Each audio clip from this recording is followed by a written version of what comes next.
अस्सलाम वालेकुम नाज़रीन। इस एपिसोड के शुरुआत में हम देखते हैं सगोत में हलीमा एक कमरे में सर को पकड़े बहुत परेशान बैठी होती है और उस लम्हे को याद करती है जब बाला खतून उसे यखनी पिला रही थी। फिर उस लम्हे को याद करती है जब उस्मान साहब नशनात बनाते हुए उसे कहानी सुना रहे थे। इन ख्यालात के बाद हलीमा कहती है, क्या मुझे खुश नहीं होना चाहिए? अलाउद्दीन, फातिमा, ओरहान, उस्मान वो सब मेरी तरह तकलीफ में हैं, मगर उन्हें दर्द में देखकर मैं भी क्यों दर्द महसूस कर रही हूँ? आखिर क्यों मुझे तकलीफ हो रही है? फिर दुआ मांगते हुए कहती है, यसु मसीह मेरी मदद कर, मेरी इस बेचैनी को खत्म करके मुझे सुकून बख्श। मेरे खुदा, क्या आप मुझसे नाराज हैं? मेरे खुदा, क्या इंतकाम लेना गलत है? क्यों जब मैं उन्हें इस तरह तकलीफ में देखती हूँ तो खुद भी उसी दर्द का शिकार हो जाती हूँ? क्या मैं उनसे ज्यादा तकलीफ में हूँ? मुझे ऐसा लगता है जैसे मैं अपना रास्ता खो चुकी हूँ, मुझे रास्ता दिखा या रब। इसी लम्हे फातिमा वहाँ पर आती है। फातिमा को देखते साथ ही हलीमा मुसलमानों की तरह दुआ के लिए हाथ उठा लेती है। फातिमा उसके पास आकर पूछती है,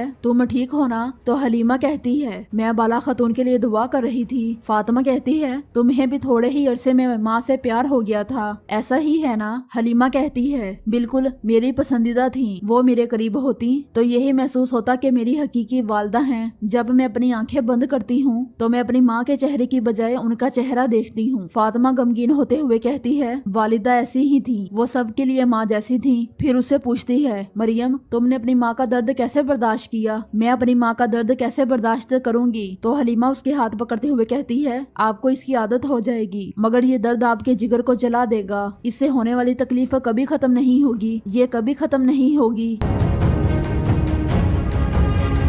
दूसरी तरफ बाहिर उस्मान साहब लाजा के पास आते हैं और बेचैन लाजा को पुरसुकून करते हुए कहते हैं, मेरी बाला शहीद हो चुकी है, तुम भी अदास हो, है ना? अब तुम मेरे पास उसकी अमानत हो, मैं तुम्हें नहीं छोड़ूंगा। मगर लाजा पुरसुकून नहीं होती। तो उस्मान साहब कहते हैं, क्या हो रहा है? पुरसुकून हो जाओ लाजा। लाजा खुद को छुड़वाती है और भाग पड़ती है। ये देखकर उस्मान साहब नहीं नहीं कहते हुए उसके पीछे भागते हैं और अल्तुतान पर सवार होते साथ ही निकल पड़ते हैं। लाजा आगे भागते भागते उस दरख्त के पास जा रुकती है। उस्मान साहब भी अल्तुतान से उतरकर हैरत का इजहार करते हैं कि ये क्या हो रहा है। फिर घोड़े से उतरते हुए कहते हैं, ये मेरा और बाला खतून के मिलने का मुकाम था। इसके साथ ही बाला खतून उस्मान साहब को झूला झूलती हुई दिखाई देती हैं। उनके हाथ में वही रुमाल होता है। उन्हें महसूस करते हुए उस्मान साहब बहुत खुश होते हैं और तेजी से उनकी जानिब बढ़ते हैं। कुछ देर झूला झूलने के बाद बाला खतून भी उस्मान साहब की जानिब बढ़ती हैं और उन्हें मुस्कुराते हुए देखने लग जाती हैं। उस्मान साहब बाला खतून को देखते हुए कहते हैं, तुम जिंदा हो, ये एक मौजज़ा है। बाला खतून उनसे कहती हैं, मैं जिंदा हूँ मेरे प्यारे उस्मान, मैं मरी नहीं हूँ। उस्मान साहब खुश होते हुए कहते हैं, तुम मरी नहीं हो, अल्लाह का शुक्र है। ये कहते साथ ही उस्मान साहब उन्हें गले से लगा लेते हैं। बाला खतून कहती हैं, मैं तुम्हारी मुंतजिर थी और तुम आ गए उस्मान। अलाजा तुम्हें मेरे पास ले आई, लेकिन मैं बाखूबी जानती हूँ कि मेरा कारा उस्मान, ख्वाह उसके हाथ खून से रंगे हों, डूबे हों खून में, वो अपनी बाला को जरूर बचाएगा, वो जरूर बचाएगा, चाहे जो भी हो जाए, जैसा भी हो जाए, आप जरूर आएंगे। तो उस्मान साहब कहते हैं, मैं जरूर आऊंगा। रुमाल बाला खतून उन्हें देते हुए कहती हैं, मैं जानती हूँ कि कारा उस्मान अपनी बाला को अकेला नहीं छोड़ेगा। ये कहते साथ ही बाला खतून पलटती हैं और गायब हो जाती हैं और उस्मान साहब रुमाल को देखते रह जाते हैं। मगर नाज़रीन, ये उस्मान साहब का ख्वाब होता है। वो मैयत के पास बैठे होते हैं, हड़बड़ाकर उठ जाते हैं और कहते हैं, बाला, काश कि मैं कभी ख्वाब से आंखें न खोलता, काश मैं वहीं तुम्हें देखता रहता, मैंने तुम्हें थोड़ी देर पहले देखा। इसके साथ ही उस्मान साहब बुरान को बुलाते हैं और उससे पूछते हैं, अलाजा कहाँ है, क्या कोई खबर है? बुरान कहता है, सिपाहियों ने हर तरफ देखा लेकिन कोई खबर नहीं है, वो जख्मी भी हुई, मुझे लगता है कि शायद वो कहीं अपनी जान की बाजी हार गई है। मगर उस्मान साहब कहते हैं, वो नहीं मरी, तुम अलाजा को ढूंढकर मेरे पास लाओगे। यह सुनते साथ ही बुराना चला जाता है। नाज़रीन, इसके बाद हम देखते हैं कि बाला खतून अकीसार के जिंदान में कैद होती हैं और दुआ मांगते हुए कहती हैं, तू रहम करने वालों में से सबसे ज्यादा रहम करने वाली जात है, मुझे एक वसी दिल से नवाज, मेरी अकल को बसारत अता फरमा, क्या मेरे जरिए वो दोबारा कोई चाल चल रहे हैं? मैं सिर्फ तेरी ही तरफ रुजू करती हूँ और तुझसे ही मदद तलब करती हूँ, मुझ पर सच को आश्कार कर दे मेरे रब, मुझे इन जालमों के हाथों में न छोड़ना, आमीन आमीन। नाज़रीन, इसके बाद हम देखते हैं कि उस्मान साहब मुसलसल सिपाहियों के साथ घोड़े को दुढ़ा रहे होते हैं। वो सब बर्क रफ्तार से आगे बढ़ते ही चले जाते हैं। एक मुकाम पर बुरान उनसे आ मिलता है और उस्मान साहब उससे पूछते हैं क्या सूरत हाल है। तो बुरान कहता है मालूमात दुरुस्त हैं जनाब। ओलुगान कुत्ता काफिर बादंतियों के साथ अपनी फौज को इकट्ठा कर सगोद की तरफ जा रहा है। ये सुनकर उस्मान साहब कहते हैं उनका इंतजाम कैसा था, क्या आपने उन्हें अच्छी तरह देखा। बुरान कहता है उन्होंने एक ऐसा निजाम मुंतखब किया है कि सगोद की तरफ बढ़ते हुए उनकी सफों में घुसना बहुत कठिन काम है। कुत्तों की लामहदूद तादाद हर लिहाज से एक तरतीब में मुनज़्ज़म है। वो तंग राहदारियों और दीगर रास्तों से होते हुए आ रहे हैं। ये सुनकर उस्मान साहब कहते हैं बिल्कुल जैसा कि मैंने तवक्को की थी, सब कुछ मंसूबे के मुताबिक हो रहा है। शहजादे एक तरफ से और हम दूसरी तरफ से, हम उन पर सख्त हमला करेंगे। ये कहते साथ ही वो सब घोड़े दुढ़ा देते हैं। दूसरी तरफ जंगल में ओलुगाना बाज़ंतीनी और मंगोल नौकरों की एक बड़ी तादाद के साथ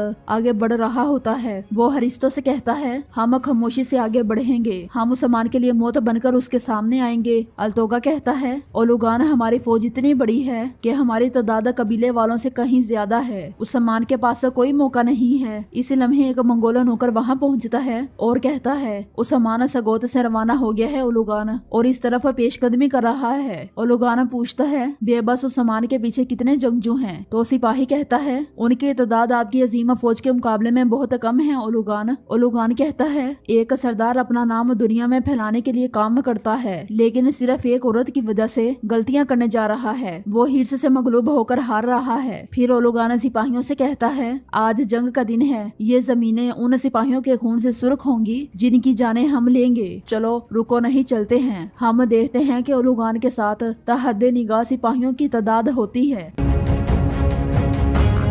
दूसरी तरफ हम काय कबीले में देखते हैं कि मंगोल नौकर लोगों पर तशद्दुद कर रहे होते हैं। उन्होंने खवातीन और बुजुर्गों को बड़ी बड़ी लकड़ियों के साथ बांधा होता है। जालिम और जाबिर बेगम एक को लात मारकर फेंक देती है। लोग इल्तजा कर रहे होते हैं मगर उन्हें घसीटा जा रहा होता है और ये जुल्म देखते हुए ऐसा लगता है कि ये खत्म होने के बहुत करीब है। बेगम खतून बुलंद आवाज से कहती है हमारे साथ दुश्मनी करने वालों के लिए और सामान के लिए खुद को कुर्बान करने वालों का यही बदला है। फिर लिबाई कहता है अगर उस्मान ने हम पर हमला करने की कोशिश की तो ओलुगान उसे मार डालेगा। लोग बेगम और लिबाई को गद्दार गद्दार पुकार रहे होते हैं। तो लिबाई कहता है मैंने तुम लोगों के साथ ऐसा नहीं किया, ये उस्मान ने किया है। अगर तुम लोगों ने मेरी बजाय उस्मान को अपना सरदार कहा तो मैं तुम सबको कुचल डालूंगा। मगर इसके बावजूद आवाजें बुलंद होती हैं गद्दार गद्दार। ये सुनते साथी लिबाई एक सिपाही से कोड़ा लेकर उन पर टूट पड़ता है। ये जुल्म देखकर आयशा उसके रास्ते में खड़ी हो जाती है और कहती है मुझे भी कोड़े मारे। इलबाई साहब क्या मुझे भी कुचल देंगे। इलबाई उससे कहता है आयशा क्या मैंने नहीं कहा था कि तुम अपना खेमा नहीं छोड़ोगी। तो आयशा उससे कहती है क्या आपको लगता है कि मैं आपका जुल्म नहीं देख रही। इलबाई उसे खींचता हुआ एक तरफ ले जाता है। आयशा मुसलसल कह रही होती है हरगिज नहीं हरगिज नहीं। इलबाई सिपाही के हवाले करता है और सिपाही आयशा को ले जाता है। फिर लोगों से कहता है अगर तुम लोग मेरी बैत नहीं करोगे तो मैं सरदार नहीं बन पाऊंगा। दूसरी तरफ अखिसार किले में बाला खतून कीचड़ नुमा जिंदान में लतपत बंद होती हैं। बाला खतून बदतरीन हालत में कहती हैं हलीमा मेरी बेटी। इसी लम्हे सोफिया वहाँ पर आती है और कहती है मुतजस्सिस तो हो, क्या ऐसा नहीं है। मैं जानती थी बाला, मैं तुम्हें अच्छी तरह जानती हूँ। बाला खतून उससे कहती हैं तुम्हारी उस बात से क्या मुराद है, क्या कहना चाहती हो, किस राज की बात कर रही हो। मेरी उस बेटी की जो मर चुकी है। सोफिया कहती है मैं वाकई में ही बहुत पहले वापस लौट कर आई थी। क्या तुम जानती हो बाला मैंने तुम्हारी बेटी को देखा। ये सुनते साथ ही बाला खतून गुस्से में खड़ी हो जाती हैं और उसकी तरफ बढ़ते हुए कहती हैं क्या तुम ही हो जिसने मेरी बेटी को मारा। अगर तुमने उसे मारा है तो मैं तुम्हें जिंदा नहीं रहने दूंगी। सोफिया हंसते हुए कहती है क्या मैं एक ऐसी इंसान लगती हूँ बाला, मैं तुम्हें तुम्हारी बेटी से मिलाने आई हूँ। बाला खतून चिल्लाते हुए कहती है तुम क्या कहने की कोशिश कर रही हो, तुम क्या मेरे दिमाग के साथ खेल रही हो। सोफिया कहती है तुम्हारी बेटी जिंदा है बाला। मगर बाला खतून उस पर यकीन न करते हुए कहती है क्या हलीमा जिंदा है, तुम झूठ बोल रही हो, वो मर चुकी है। यहाँ से दफा हो जाओ, तुम झूठ बोल रही हो, झूठ बोल रही हो। ये कहते साथ ही वो एक तरफ होकर बैठ जाती हैं। सोफिया कहती है तुम्हारी बेटी इसे सेब खाना काफी ज्यादा पसंद है ना, वो अपने लानती बाप की बहुत मुंसलिक है। ये कहते साथ ही वो बाला खतून को हलीमा का तवीज दिखाती हैं, जिसे देखते साथ ही बाला खतून तड़प उठती हैं और तवीज की जानिब लपकने की कोशिश करती हैं, मगर जंजीरों में जकड़े होने की वजह से आगे नहीं बढ़ पाती। सोफिया उनसे कहती है कुछ याद आया बाला? बाला खातून उससे कहती हैं ये तुम्हारे पास क्या कर रहा है? तो सोफिया कहती है ये हलीमा का तवीज है ना? बाला खातून उससे कहती हैं नहीं नहीं सोफिया, ये मुझे दे दो। ये तुम्हारे पास क्या कर रहा है? सोफिया उन्हें तड़पाते हुए कहती है मैं इस लम्हे का बहुत अरसे से इंतजार कर रही हूँ बाला। बाला खातून चिल्लाते हुए कहती हैं दे दो मुझे, दे दो। सोफिया बार बार हाथ आगे करती है और पीछे करती है, फिर आगे करती है, फिर पीछे करती है और उन्हें तड़पाते हुए बहुत खुश होती है। तो नाजरीन, इसके साथ ही एपिसोड में इख्तिताम पजीर होती है। अगर आपको ये वीडियो अच्छी लगी हो तो लाइक करें, चैनल को सब्सक्राइब करें और बेल आइकन यानी घंटे वाले निशान पर लाजमी क्लिक कर ले ताकि नेक्स्ट आने वाले एपिसोड का नोटिफिकेशन आप तक